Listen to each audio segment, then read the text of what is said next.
This is Pet Life Radio. Let's talk pets.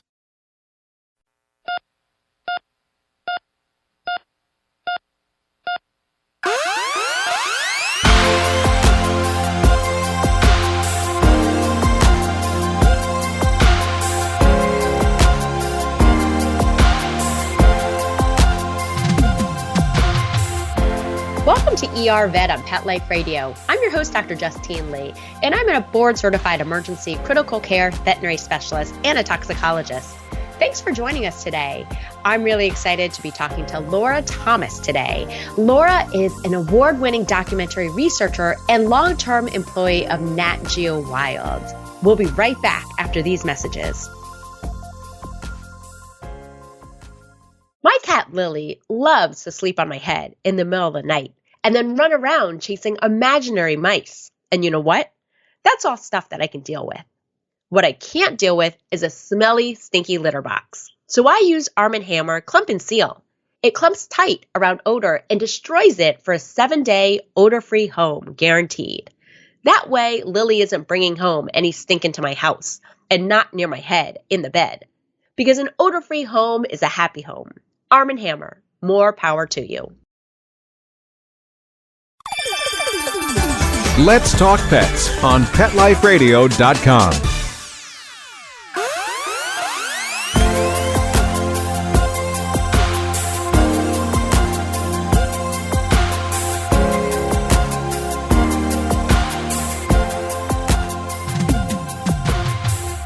Welcome back to ER Vet on Pet Life Radio. Really excited to talk to Laura Thomas today. Laura, thank you so much for joining us. Hi, Justine. It's so great to be with you again. So give us a little bit of background about who you are, what your passion is, and what you've done in the past and what you're doing now. Great. Yeah. So I am, as you said, a documentary researcher. I've done some producing as well. And I worked for 19 years for Nat Geo Wild, researching animal documentaries, both wildlife documentaries and a lot of veterinarian shows, including one about you, where you were the star of our Animal ER Live, a fantastic show.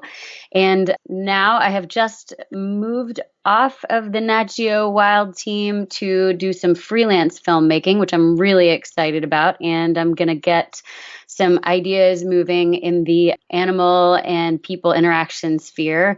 And so more to come on that in the year to come. Wonderful. Well, I know I had so much fun working with both you and also Dr. Will Draper, and we just totally bonded over our passion for animal rescue and for all the wildlife that are out there. And we love to save animals regardless if they're four-legged, furry, furless, or regardless of what size they are. One of the areas that we were actually talking about on the show Animal ER Live on Nat Geo Wild was exotic pet ownership. This is becoming more and more popular based on some of the statistics of the growing millennial population or generation that owns exotic pets. And I was wondering what information you ran into and how potential owners can educate themselves to be both a good exotic pet steward, but also an earth steward at the same time. Right. These are great questions. And it's one of my favorite things to talk about because I find that everyone who adopts an exotic pet does so because they love animals. So everyone's coming from a really good, big-hearted position when they get these pets. However, so many people don't know what they're getting into. And as you know, Justine, that means a lot of these animals end up in rescues. They get dumped by their owners because the owners take them in and then say, oh my God, I didn't know this animal was nocturnal, or I didn't know this animal was going to chew up everything in my house. And then they don't want to take care of them anymore. So there are a few things that I think people can do when they're thinking about getting an exotic pet that will eliminate most of those issues down the line in terms of them not wanting to be a good parent or not being able to be a good parent for that animal. First and foremost, I think everyone should talk to their vet before they adopt an exotic animal because vets are awesome sources of information. And I think they should go see the breeder. Never get an animal from a pet store because you don't know where that animal came from. It could have been bred in really atrocious conditions. So I think people should always go see a breeder before adopting a pet from them.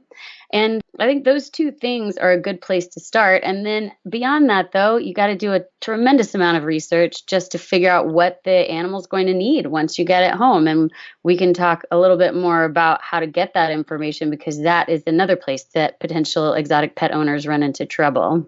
Laura, what are some of the biggest problems that you have seen on Nat Geo in terms of wild animals being owned or exotic animals being owned? Good question. As I said, a lot of people just don't know what the animal's behavior is before they take the animal home. So I would say every person that wants to get an exotic animal needs to do a little bit, in addition to talking to their vet and seeing the breeder. There are a few things I think you should figure out if you want to be a good owner and also, as you said, be a good earth steward. First thing is to check out whether it's a problem for these animals to be bred in captivity. Are they being taken out of the wild? Do they breed well in captivity, or are they super unhealthy when they're forced to breed? And there's a couple places you can look for that. One of my favorites that most people don't know about is a website called Eco Healthy Pets. And the website is ecohealthypets.com. You can browse different animals. I'm looking at it now. Like if you click on birds, you can look at cockatiel and pull up the cockatiel page. And it tells you that in terms of sustainability, there's little cause for concern. In terms of ease of care, there's some cause for concern. And it tells you these animals live a long time and they require a lot of attention and a lot of stimulation. So that's a really good resource. I also like, and I'm curious what you think, Justine, but I like Pet MD, most of which is written by DVMs, veterinarians, and they have pages on Pet MD on just about every pet under the sun. So if you want to get a pet hedgehog, you can go to their page and find out what are some health problems they have, what are some husbandry problems that you're going to run into, what do they require. Do you like that site? I actually used to blog for them, years ago on the dog and cat sites. So yes, they definitely have some great information out there. I will say, when in doubt, you do want to talk to a veterinarian or find an American association of that pet. So, for example, the American Society of Herpetologists, there's fantastic information on what animals require. So the hardest thing for me as a veterinarian is I will see a lot of more exotic, or what we call pocket pets, sold in pet stores. People see the sign for a $25 X, Y, or Z. So a gerbil or a guinea pig or an iguana. But what they don't realize, especially with some of these reptiles, is that they may require $500 worth of equipment. You may think, he only needs a 10-gallon tank and a screen, a lid, when in actuality, they need UVA and UVB light. They need proper nutrition. They need proper environmental stimulation. They need the right humidity. They need the right temperature. So it becomes really costly. So one of the mistakes that breaks my heart in the ER vet is when I see iguanas or reptiles come in and they have metabolic bone disorder. Yep. And that's most commonly seen when the calcium and phosphorus ratio is off, when they're not getting the appropriate amount of UV light. And so I say, if you're really passionate about an animal, please take the time to talk to a veterinarian or go to one of these reputable sites to make sure that you can provide the best environment for them. I will say, make sure you talk to someone if you're even thinking about getting a bird. If you talk to an experienced bird owner and you're interested in getting a big bird, you have to be prepared to have that bird for several decades. I've actually seen a parrot come in through the ER vet, and this parrot was 78 years old. It had survived 2 wills already. So if you're not committed to having a bird for up to 100 years, then you shouldn't get a bird. If you're not prepared for the constant talking or the constant cleaning of cages, it really takes a lot of dedicated pet owners in order to provide an appropriate home. Anything that you saw when you were researching a lot of these exotic pets out there? Yeah, so I think everything you said is just spot on. And I think those associations of owners can be incredibly helpful. And that's, like you said, where you're going to find just a wealth of information about how to take care of the animals and what the equipment is that's required. But I would caution people not to just use those sources because, for example, you might find an association of happy capuchin monkey owners, and they might just say, I love my capuchin monkey. It can be rowdy, but it's a great pet. But I think if you do a little more deep Googling, like I would encourage every exotic pet potential owner to Google capuchin monkey pet problems or hedgehog pet problems and see what crops up, because maybe on those association websites, they're not going to tell you that you can actually get herpes from a monkey or you can give a monkey your herpes. And so that's something that can kill your pet monkey. And also monkeys are pretty stressed out in captivity because it's really hard to give them proper enclosures and proper stimulation. So I think it's important to look for the problems you're going to encounter and not just talk to people who are really enthusiastic about the ownership. I think it's good to talk to both to get a balance of positive, happy information and also just know all the stuff you're going to run into that's going to be stumbling blocks. So that would be my primary advice, is just really do as much research as you can to understand both sides of the spectrum. You know, obviously we've both run into a lot of experienced pet owners, but I've also run into a lot of inexperienced pet owners where it can potentially affect your pet's health. So whether or not it's a dog, cat, feathered, scales, we want to keep that in mind. There's also a big ethical dilemma. And I would say the majority of our listeners, you know, they're not going to go out and adopt a monkey. But the hard thing is we do see some of these exotic pets being taken out of the wild, captured and sold on a black market. And so I, as a pet advocate, as a veterinary professional, never want to advocate for that. And I will say I have had some amazing bird owners, but I've also seen a lot of birds and rabbits and turtles surrendered to an animal shelter because people get sick of taking care of them after, 1 to 2 years or after Easter's over. So please just be aware there's a lot of ethical considerations when it comes to adopting some of these pets. It may also be illegal in your state. So keep in mind, you can't just keep that wild squirrel that you found or rescued.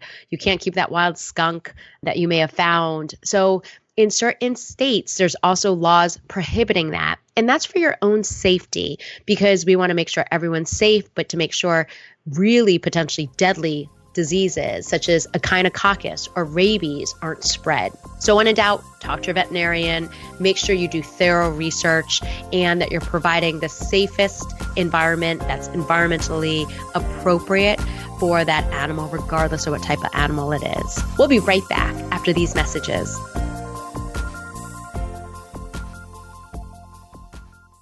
We have a 12-year-old German Shepherd named Sophie, and she became overweight, stinky, greasy coat, and lifeless almost. Then about 4 years ago, we found out she had several vertebrae fused together.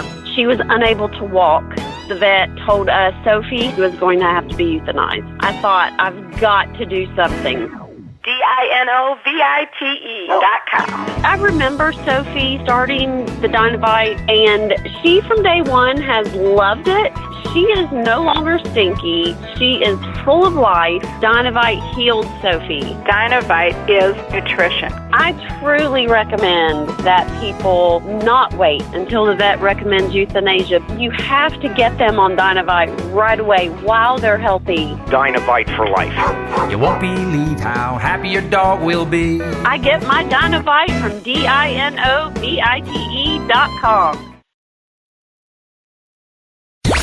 Let's talk pets. Let's talk pets On Pet Life Radio. Pet Life Radio. PetLifeRadio.com.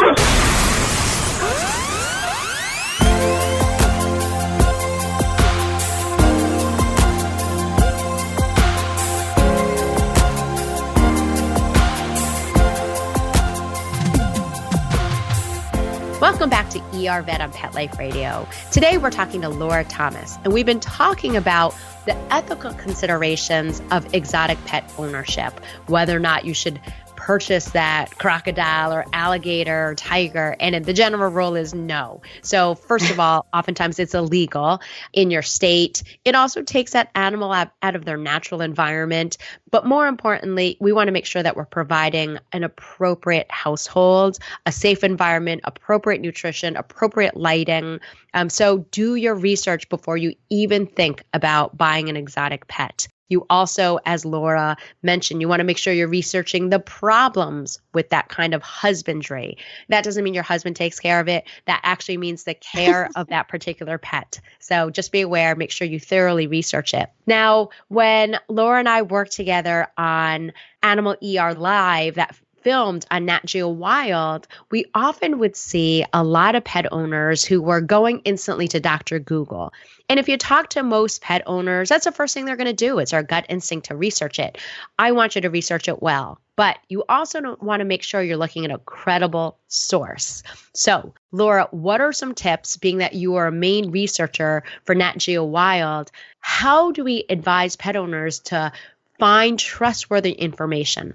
This is such a good question, Justine. And I actually think this is a really important thing to talk about. And I don't think we talk about it much because the internet popped up so quickly in our society that we started using it without really scrutinizing the sources we were looking at. And now we find ourselves super dependent on it without a whole lot of knowledge about how to be able to tell, is a source good? Is it reliable? Is it written by a third grader? Is it written by somebody who's trying to sell me something?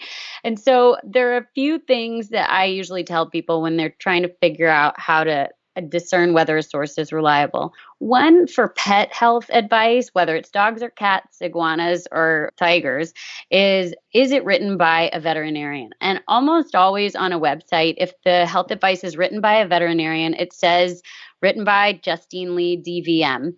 And most, not all, but I think you would agree, but you can tell me, I think most advice that you get from a veterinarian is pretty reliable, almost always reliable.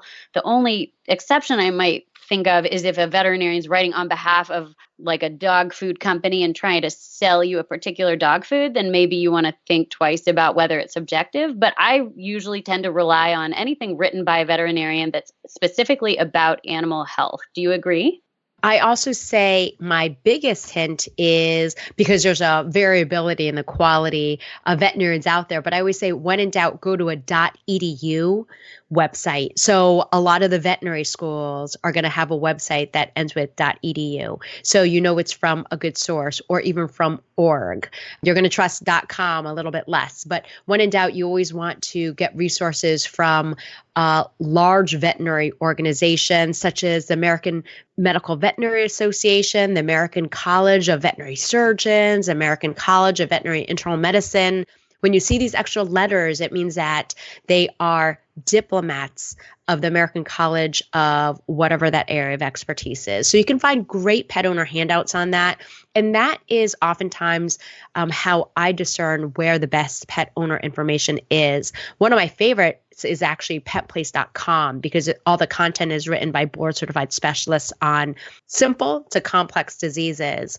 But when in doubt, my go-to is always .edu website. So websites from veterinary schools.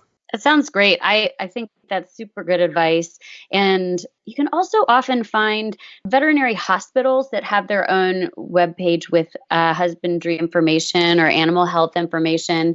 Like, I just Googled dog cancer and found that the VCA Animal Hospitals has a page about dog cancer. And so animal hospitals are another really good one. What we don't want, and people often get tripped up by, sometimes the .edu pages are written by college students, like a college student writing a paper for a health class about dog cancer. So it's important, even on the .edu or .org sites, to look at who is writing that page. So you don't want to take the advice of a college student, right? But if it's a professor of veterinary medicine, then that's good to go. So I think even for the .edu, .org, or veterinary hospital pages, you want to just try and check out who was the actual author of that page. I will also tell you a couple of my favorite sites right now. So I already mentioned petplace.com is written by board certified specialists. And when in doubt, look for those extra letters behind that doctor of veterinary medicine. So as a board certified emergency critical care specialist, my letters behind my name are DVM, DACVECC, which means I'm a diplomat of the American Board of Veterinary Emergency Critical Care. And I'm also a DABT, so a diplomat of the American Board of Toxicology. So petplace.com, again, has a lot of information written by board certified specialists. Another one of my favorite feline resources is the Cornell Feline Health Center. And this is written by experts at Cornell, great vet school. Of course, I'm biased because I went there, but they do have an awesome cat owner website. So the Feline Health Center is another amazing site. The ACVIM, American College of Veterinary Internal Medicine, and the ACVS, which is the American College of Veterinary Surgery, has great information also. So if you're thinking about doing an expensive knee surgery on your dog, or your dog was diagnosed with laryngeal paralysis or something less common, you can find great information at these sites also. So when in doubt, talk to your veterinarian. Your veterinarian's going to have some good resources. You do want to use your discretion to make sure you're finding the right information. And one site that I love for poisoning cases is the ASPCA Animal Poison Control website. It's called the APCC website. That also has great information. So when in doubt, do your due diligence. Make sure it's the right information. When in doubt, talk to your veterinarian. And there's a lot of great information out there, but I'm also going to tell you, and Laura will agree, there's bad information out there too. So you do have to be really careful.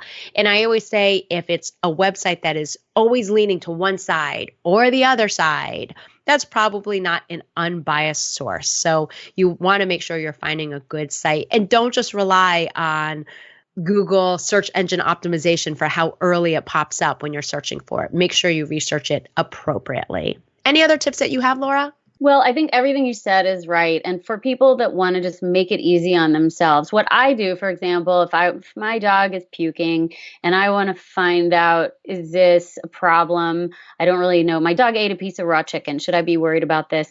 I'll put in dog ate raw chicken, and then I put DVM in my search so that I'm specifically going to get some advice from a DVM. So I would say anytime you're using Dr. Google to research something, actually make the answer come from a doctor and just put DVM into your search. Easy way to go. Great information. I will also say, if you talk to most veterinarians, they don't love it. Same with your human MD. They don't love it when you go to Dr. Google. But I'm actually an advocate for a pet owner who's a good advocate for their pet. And I'll tell you my own personal story. When I first had my baby boy, a human boy, I had shooting horrible pain in both my thumbs when I lifted up my infant. And granted, he was a chunk at 10 pounds, but I was really, really painful, and I could barely lift him up for the first 2 months. And after 2 months of pain, I finally was like, oh, I'm going to Google this. And there's actually something called new mom's thumb. It's a massive inflammation of both the tendons that go to the thumb. And I didn't realize this, but had I researched it appropriately earlier, I could have sought medical attention earlier. It took 2 steroid injections directly into the tendon, but then it was cured. So again, there is a lot of good information out there. You just want to make sure it's from a credible source. Laura, any last tips you want to leave us with? Well, I was just going to agree with what you said and say I actually do think that the veterinarian needs to be the primary source for any health information that people need for their animals. So never, ever skip going to a vet just because you've Googled something. But I do think that web research is super useful, as you said, in informing ourselves about what the possible causes are of some symptoms or what to look out for. And then I usually inform myself that way and then call my vet and make an appointment. I never skip that step, because if an animal's sick, they need to see an actual professional. And if it's in the middle of the night and you can't get in touch with your veterinarian, you're worried, when in doubt, please get to the ER vet, because there are some potentially life-threatening situations where you cannot wait until the next morning. Classic example is with any poisoning. Classic example is with a big dog that you think is vomiting but is actually retching, and it's a life-threatening stomach bloat or twist, or what we call a gastric dilatation volvulus. So I always tell people, if you're worried, please get to a vet right away, or your emergency vet. Call the ASPCA if you think your pet was poisoned. Absolutely, if you have time to research it. But if you're truly concerned, get to your vet right away. Well, Laura, thank you so much for joining us today. And we really appreciate you taking the time to provide us with some of your expertise in research.